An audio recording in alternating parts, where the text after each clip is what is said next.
कई बार ऐसे मौके मिलते हैं जब ऐसे मैनेजमेंट से बातचीत करने का मौका मिलता है जिन्होंने मैं बोलूँगा कि ज़मीन से लेके आसमान तक की दूरी सब चीज़ देखी है, और ना केवल देखी है बल्कि फर्स्ट जनरेशन से बनाई भी है। और आज मैं उसी कंपनी की एक मैनेजमेंट से बातचीत करने जा रहा हूं जिन्होंने ऐसा करके दिखाया है। ना केवल करके दिखाया बल्कि विजन भी ऐसा है कि और भी करके दिखाना चाहते हैं। मैं बातचीत कर रहा हूं, आपके घर में कुछ ना कुछ उस कंपनी का प्रोडक्ट ज़रूर आता होगा। या तो पनीर आता होगा, या तो दही आती होगी, या तो दूध आता होगा, या तो घी आता होगा। और बड़े आप चाव से भी खाते होंगे और बताते भी होंगे ये आनंदा का घी है। आज मैं उसी कंपनी के चेयरपर्सन से बातचीत कर रहा हूं और उनसे बातचीत करके मेरे को बहुत अच्छा लगेगा। राधेश्याम जी हमारे साथ जुड़े हैं और राधेश्याम दीक्षित जी से हम आज बातचीत करके थोड़ा कंपनी के बारे में समझेंगे। सर पहले तो बहुत बहुत शुक्रिया दीक्षित सर, अच्छा लग रहा है आपसे बातचीत करके। बहुत बहुत धन्यवाद रिम्पी जी। मैं शुरुआत इस चीज़ से पहले करना चाहता था कि कंपनी की योजना क्या है, बट मैं थोड़ा पीछे जाना चाहता हूँ कि कंपनी ने ऐसे करके कैसे दिखाया कि एक बुलंदशहर से निकलकर आज पूरे देश में धीरे धीरे करके एक्सपेंड कर रहे हैं और करीब 10,000 करोड़ रुपए का टारगेट है अगले 2, 4, 5 सालों के अंदर ही। दीक्षित सर इसी से शुरू करूंगा मैं, भविष्य बाद में जानेंगे। पहले आपने जो पास्ट करके दिखाया, क्योंकि आपका पास्ट कई लोगों के लिए इंस्पिरेशन भी है, जरा बताइए कि कैसे बुलंदशहर के एक छोटी जगह से निकलकर इतना बड़ा एम्पायर बनाना, जो कि प्राइस सेंसिटिव मार्केट है, हर एक रुपए के पीछे फाइट है, कैसे खड़ा किया सर? देखिए, मैं अगर शुरू करूं अपने जीवन के बारे में, तो मेरे फादर सिंपल फार्मर होते थे। और मैं सिंपल के साथ ये बोलूं कि अति गरीब होते थे वो ज़्यादा सही होगा। और हमने वो वक्त देखा है गांव में कि जब घर के लोगों के लिए बाजरे की रोटी बनती थी और कोई मेहमान आता तो गेहूं की रोटी बनती थी। हम लोग तरसते थे कि गेहूं की रोटी बने और हम भी खाएं, रोज मेहमान आए। रोज मेहमान आए जो कि आज हम कहते हैं कि भाई मिलेट सुपर फूड है। तो वो जमाने से गांव में एक चीज हम लोगों के ब्लड में, जिसको हमारे फादर ने सिखाया कि अगर कभी मौका मिले तो समाज के बारे में जरूर कुछ सोचने की जरूरत है। अपने लिए तो आप काम करोगे। और मेरी मदर मुझे जिसको बोलते हैं हमेशा याद कराती थी कि बेटा थोड़ा करो तो अपने लिए और ज्यादा करो दूसरों के लिए। अब मुझे ये बात इतने बाद में जाके समझ में आई, मैं समझ ही नहीं पाया कि माताजी कहना क्या चाहती हैं। अब आप देखो होता क्या है कि आप एक दुकान चला रहे हो तो रियली अपने लिए चलाते हो, अपने परिवार के लिए चला पाओगे। और जैसे ही आप कंपनी बनाते हो और आप एक बड़े लेवल पर काम सोचते हो तो पहले आपको ये दिमाग में से हटाना पड़ेगा कि सिर्फ अपने लिए कर रहे हो। और मेरा आज ये मानना ये है कि रोटी कपड़ा मकान की जिस दिन आपकी जरूरत पूरी हो जाए तो उस दिन आपको समाज और देश के लिए जरूर सोचना चाहिए। अगर उस टाइम भी आप नहीं सोच रहे तो कब सोचोगे? तो वो जो गांव से कल्चर जो सीखा और वो जो गांव की गरीबी से सीखा और एक संकल्प बना उस गांव के बच्चे किसान के बेटे के अंदर कि तुझे कभी मौका मिले भारत देश की राजधानी में काम करने का। और मैं 8 क्लास तक 13 साल की उम्र तक मैं गांव में रहा हूँ। 14 साल की उम्र से मैं आके दिल्ली में पढ़ा 9th क्लास से। और यहाँ आकर के एक चीज जो एक मैं नेचर से कहूँगा कि नेचर ने करवाया कि 9th क्लास की जो फीस थी वो इस बच्चे ने अपने से छोटे बच्चे को ट्यूशन पढ़ा के इकट्ठी की। अब वहां से एक एंटरप्रेन्योरशिप पैदा हुई। मैं ये क्रेडिट दूं कि उस बच्चे को क्रेडिट दे दूं, अपने को दे दूं, वो नहीं। वो नेचर ने आपके अंदर एक ऐसा पोटेंशियल पैदा करना था कि इस बच्चे को आगे ले जाना था। तो उसको डे 1 से हार्डनेस सिखाई कि तुझे अपना पैसा खुद पैदा करना है। तो 9th क्लास की फीस पैदा की और खुद से एडमिशन, बच्चे की कितनी उम्र होती है 9th क्लास की, एडमिशन किया। और गवर्नमेंट स्कूल में पटेल नगर में, वो वेस्ट पटेल नगर में स्कूल है अभी भी, और वहाँ एडमिशन लिया। और हिंदी मीडियम में लिया, क्यों गांव से पढ़ के आए थे। 9th और 10th क्लास हिंदी मीडियम से किया और मेरे 10th में मार्क्स आए 67%। और मेरा तब ड्रीम था कि मुझे दिल्ली कॉलेज ऑफ इंजीनियरिंग में एडमिशन लेना है, तो मुझे बनना है इंजीनियर। तो मैंने देखा कि इंग्लिश तो बहुत जरूरी है। तो 10th क्लास के बाद 11th 12th में इंग्लिश मीडियम लिया। और आपके 10th में क्योंकि मार्क्स अच्छे थे तो आपको मिल गया PCM, फिजिक्स, मैथ्स, केमिस्ट्री सब। तो आपने इंजीनियरिंग की तैयारी शुरू कर दी, और उसमें क्योंकि इंग्लिश में एकदम ट्रांसफर हुआ तो सब कुछ कोप अप नहीं हो पाया, वो 12th में मार्क्स नहीं आई जिससे मेरा ड्रीम पूरा हो सके। उस समय डीसी में मेरिट 82% था और मेरे कोई 76 समथिंग % आए थे। मैं ढूंढता रहा, पूरी साल गुजर गई, एडमिशन हो नहीं पाया। फाइनली करस्पॉन्डेंस से मैंने सोचा कि अब मैं क्या पढूं, तो दिमाग में लगा कि बीकॉम ऑनर्स कर लेता हूं। फिर बीकॉम ऑनर्स किया, 1 साल के नोट से पढ़ाई की, बीच बीच में काम था।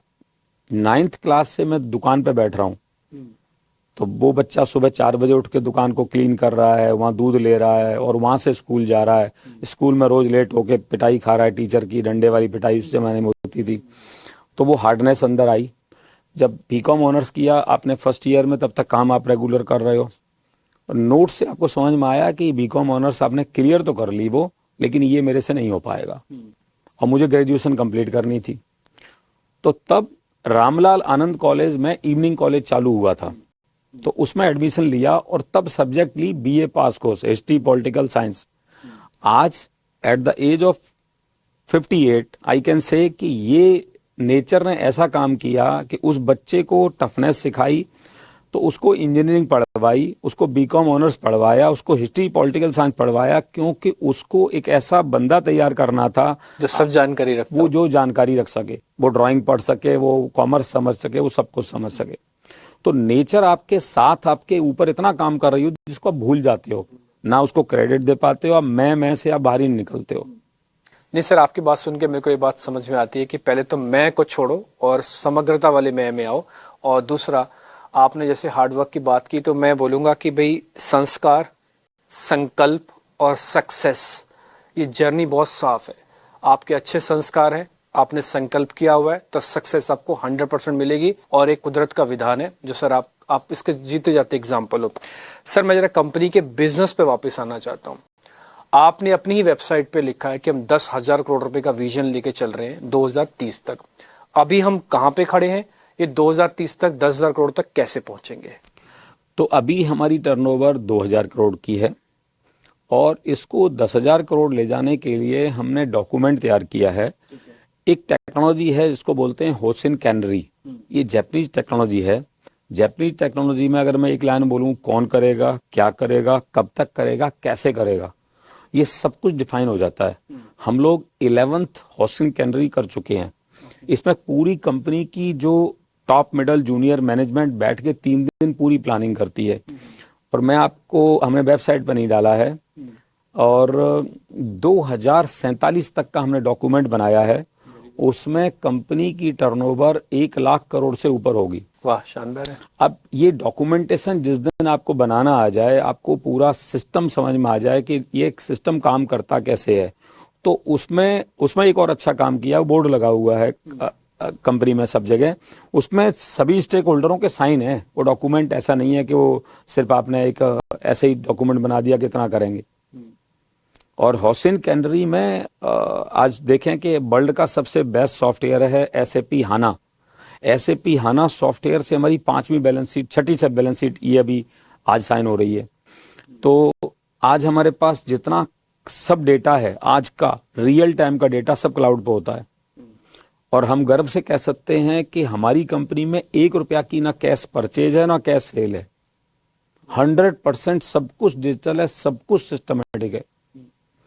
तो ये सब संभव हो पाया कि आपने पूरा एक सिस्टम डिजाइन किया कि आपको जो कुछ काम करना है ऑन क्लाउड डेटा पे काम करना है। आज कंपनी में कम से कम 25 ऐप चल रही हैं, तो अगला प्लान है कि हम पेपरलेस काम करेंगे। सबको इतना सिस्टमेटिक कर दे रहे हैं कि उसके पास जो डेटा है वो हाथ में रहेगा या उसके डेस्कटॉप में या जो हार्डवेयर है उसमें रहेगा।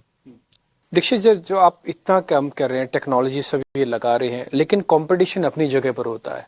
ऐसा नहीं कि सिर्फ हम ही सोच रहे हैं, कंपटीशन भी आगे बढ़ने के लिए कुछ ना कुछ वो भी प्लानिंग कर रहा है। कंपटीशन से हम कैसे फाइट करेंगे? हम अपने आप को कैसे उनके आगे खड़ा करेंगे?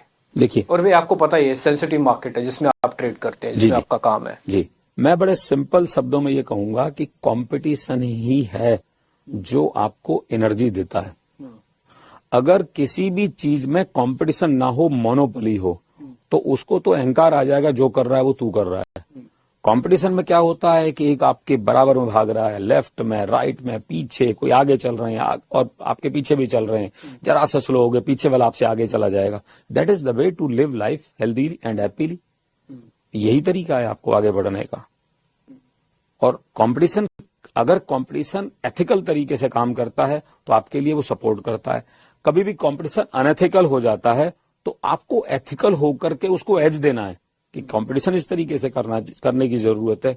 आप अगर देखें तो हमने जितना सिस्टम आज, अगर एक इंडियन ट्रेडिशनल प्रोडक्ट है हमारा पनीर, उसमें जो हमने काम किया है, मैं गर्व के साथ कह सकता हूं भारत देश में एक कंपनी ने काम किया, राइट फ्रॉम कैटल, उसकी नस्ल, फिर उसकी ब्रीडिंग, उसकी फीडिंग, वहां से दूध को सुधारा, फिर मशीन, जर्मन टेक्नोलॉजी लगाई, फुल्ली अनटच बाई हैंड, फिर उसकी पैकिंग वो अनटच बाई हैंड, फिर उसका डिस्ट्रीब्यूशन, यूनिक डिस्ट्रीब्यूशन बनाया, बाइक के पीछे बॉक्स लगा के एक एक दुकान को पनीर बेचना सिखाया कि पैकेट में hygiene packed untouch by hands best quality का पनीर कैसे जाता है, जो कि खुला पनीर बिकता था, आप देखते हैं कि पुराने टाइम में।